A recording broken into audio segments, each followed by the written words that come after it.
Assalamualaikum warahmatullahi wabarakatuh. Halo semuanya, perkenalkan saya Gusti Ali Afrina dengan NIM 2410911320012. Di video kali ini saya akan menjelaskan sedikit tentang anatomi sistem kardiorespirasi. Jadi yang pertama itu ada jantung. Jadi jantung adalah organ berotot yang berfungsi memompa darah ke seluruh tubuh. Letaknya di median sinum tengah, sedikit ke kiri dan terdiri dari 4 ruang. Ada atrium kanan, ventrikel kanan, atrium kiri, dan ventrikel kiri. Atrium kanan yang menerima darah dari tubuh lewat vena cava superior dan inferior. Ventrikel kanan yang memompa darah ke paru-paru melalui arteri pulmonalis. Atrium kiri yang menerima darah kaya oksigen dari paru-paru melalui vena pulmonalis. Dan ada ventrikel kiri yang memompa darah ke seluruh tubuh melalui aorta. Dinding atrium itu lebih tipis dibandingkan ventrikel karena tugasnya hanya menerima dan meneruskan darah, tidak memompa secara kuat. Selanjutnya ada katup jantung. Jadi katup jantung ini adalah struktur seperti pintu satu arah yang mengatur aliran darah antar ruang jantung serta keluar dan masuk dari jantung, mencegah aliran darah berbalik arah saat jantung berkontraksi dan relaksasi. Ada 4 jenis katup jantung. Jadi yang pertama ada katup trikuspid yang terletak antara atrium kanan dan ventrikel kanan, memiliki 3 daun katup dan berfungsi mengalirkan darah dari atrium kanan ke ventrikel kanan dan mencegah darah kembali ke atrium saat ventrikel berkontraksi.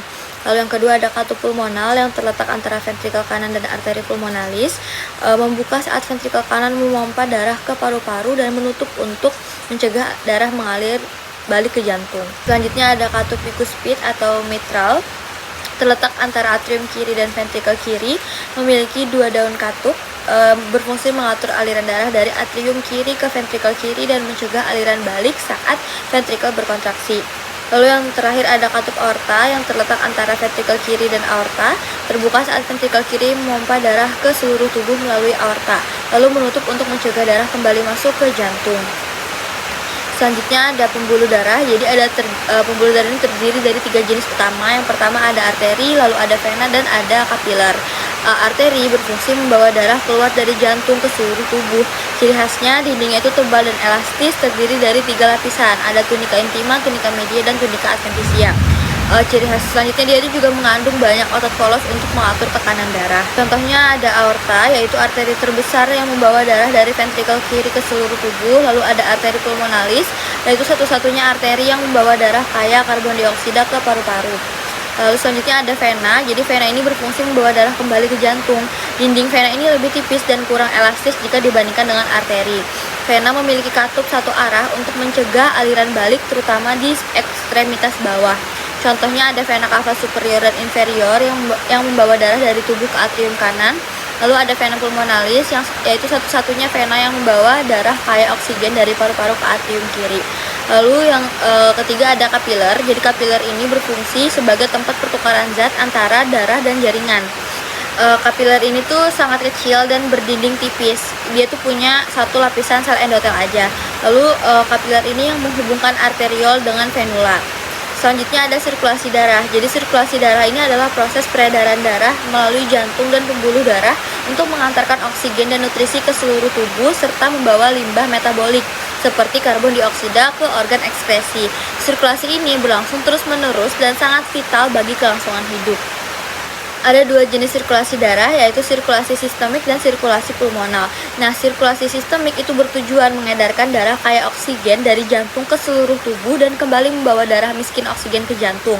Kalau sirkulasi pulmonal itu tujuannya untuk mengedarkan darah miskin oksigen ke paru-paru untuk dibersihkan dan diberi oksigen.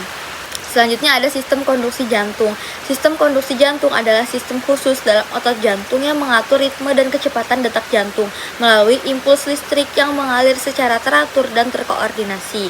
Sistem ini memungkinkan jantung berkontraksi secara otomatis dan sinkron tanpa perlu rangsangan dari otak.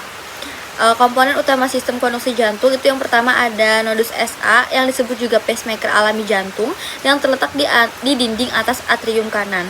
Jadi nodus SA ini menghasilkan impuls listrik pertama yang memicu kontraksi atrium kanan dan kiri. Dia ini menentukan frekuensi detak jantung, normalnya 60-100 kali per menit. Lalu selanjutnya nodus AV. Nah, nodus AV ini terletak di antara atrium dan ventricle dekat septum jantung. Nodus AV menerima impuls dari SA node lalu sedikit menunda impuls agar atrium selesai berkontraksi sebelum ventricle mulai berkontraksi. Selanjutnya ada berkas His. Jadi berkas His ini serabut konduksi yang menghubungkan AV node ke ventricle, membawa impuls listrik ke puncak jantung melalui septum interventrikular. Cabang kanan dan kiri berkas His. Jadi dia ini menyalurkan impuls ke masing-masing ventrikel kanan dan kiri. Dan yang terakhir ada serabut Purkinje. Serabut yang menyebar ke seluruh otot ventrikel, memicu kontraksi kuat dari ventrikel agar darah dipompa keluar ke paru-paru dan seluruh tubuh. Oke, selanjutnya masuk ke anatomi sistem respirasi. Jadi anatomi sistem respirasi ini mencakup organ-organ yang berfungsi dalam proses pernapasan, yaitu pertukaran gas oksigen dan karbon dioksida antara tubuh dan lingkungan. Sistem ini terbagi menjadi dua bagian utama, jadi ada saluran pernapasan atas dan saluran pernapasan bawah. Saluran pernapasan atas ini berfungsi menyaring, melembabkan, dan menghangatkan udara yang masuk. Yang pertama ada hidung. Jadi hidung ini secara anatomi dibagi menjadi bagian eksternal dan bagian internal. Bagian eksternal hidung itu terletak di wajah dan terdiri dari yang pertama ada jembatan hidung yang dibentuk oleh tulang hidung. Lalu yang kedua ada tulang rawan lateral dan alar yang membentuk struktur fleksibel bagian bawah dan samping hidung. Selanjutnya ada lubang hidung, yaitu pintu masuk utama udara. Nah, setelah itu masuk ke rongga hidung yang merupakan bagian dalam hidung yang berperan dalam respirasi dan penciuman.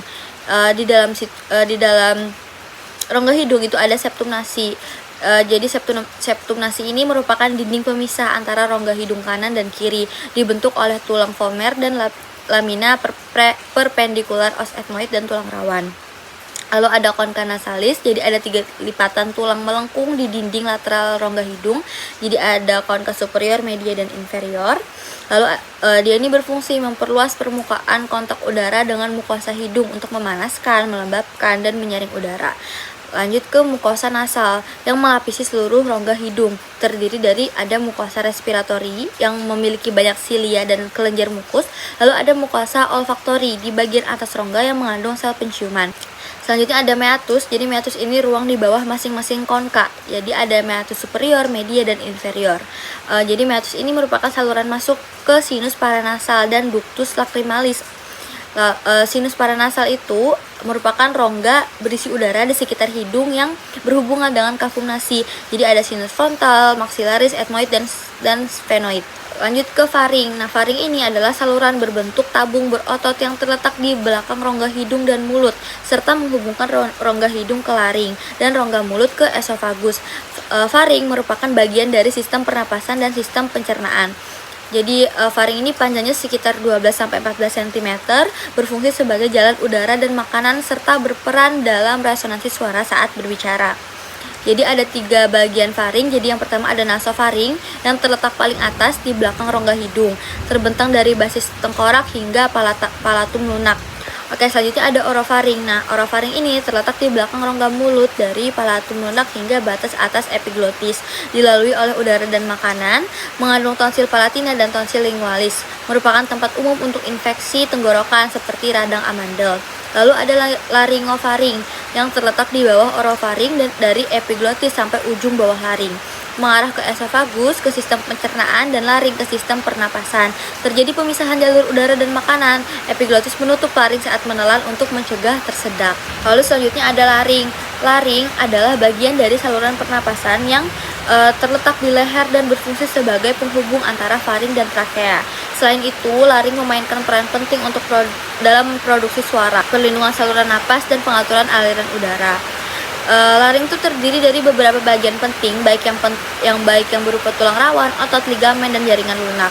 Jadi tulang rawan laring itu ada tulang rawan tiroid, tulang rawan krikoid, tulang rawan arytenoid, dan tulang rawan epiglotis. Lalu lanjut ke fungsi laring. Jadi laring itu berfungsi untuk memproduksi suara sebagai proteksi saluran napas dan regulasi aliran udara. Lanjut ke saluran pernapasan bawah yang berfungsi mengarahkan udara ke paru-paru dan sebagai tempat pertukaran gas. Yang pertama ada trakea. Jadi trakea ini adalah saluran pernapasan utama yang menghubungkan laring ke bronkus. Trakea berperan sebagai jalur bagi udara untuk mengalir masuk dan keluar dari paru-paru saat bernapas. Trakea terletak di bagian depan leher, di bawah laring, dan melanjutkan ke dalam dada, di mana laring ini membagi diri menjadi dua cabang utama yang disebut bronkus kiri dan kanan, yang menuju masing-masing paru-paru. Trakea memiliki panjang sekitar 10-12 cm pada orang dewasa dan diameter sekitar 2-3 cm. Trakea ini memiliki beberapa ciri khas struktur. Jadi yang pertama, dia itu memiliki tulang rawan hialin yang berbentuk C. Lalu ada membran otot polosnya di bagian belakang trakea yang tidak memiliki cincin rawan, itu dilapisi oleh jaringan otot polos yang disebut musculus trachealis, dan dia ini memiliki lapisan mukosa. Jadi lapisan dalam trakea itu dilapisi oleh selaput lendir yang terdiri dari epitel silindiris bersilia. Tujuannya untuk membersihkan partikel asing dan lendir dari saluran pernapasan. Lalu fungsi-fungsi trakea itu yang pertama, dia untuk pembersihan udara dan perlindungan saluran pernapasan. Trakea ini kan dia terbagi menjadi dua cabang ya. Jadi ada bronkus kanan yang lebih besar dan lebih vertikal sehingga lebih mungkin terpapar bahan asing yang terhirup.